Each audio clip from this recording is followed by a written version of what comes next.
Allan Aguirre with you. I don't know why I do that. It's really kind of weird. How about this? Allan Aguirre with your Incorruptible 2-minute warning. Yeah, there you go. So, all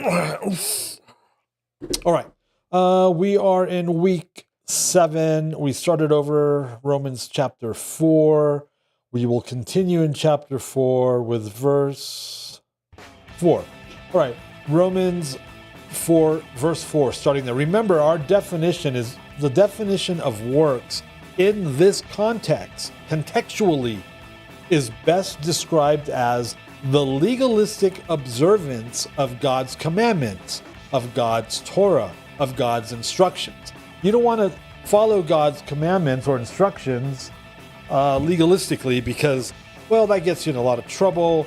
You'll do things incorrectly. The Holy Spirit will be eliminated from that, blah, blah, blah. Okay, verse 4. Complete Jewish Bible. Now, the account of someone who is working is credited not on the ground of grace, but on the ground of what is owed him. We saw that in the English Standard yesterday. However, in the case, verse 5, of the one who is not working, but rather is trusting in him who makes ungodly people righteous, his trust is credited to him as righteousness. And the one who makes ungodly people righteous is, of course, Messiah. Verse 6, in the same way, the blessing which David pronounces is on those whom God credits with righteousness apart from legalistic observances. English Standard, and verse 5, and to the one who does not work but believes or trusts in him who justifies the ungodly, like Abraham, his faith is counted as righteousness. Just as David also speaks of the blessing of the one to whom God counts righteousness apart from works. Here it is.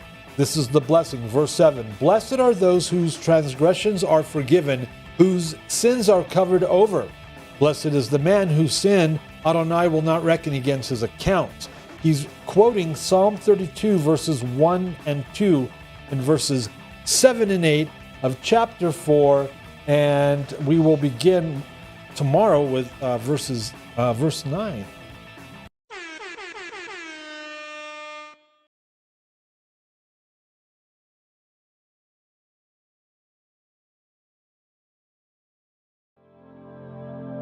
The views and opinions expressed during our broadcasts are solely those of the broadcast producers, hosts, and/or guests, etc., and are not necessarily the views or opinions of the Travelog Network, its sponsors, or affiliates.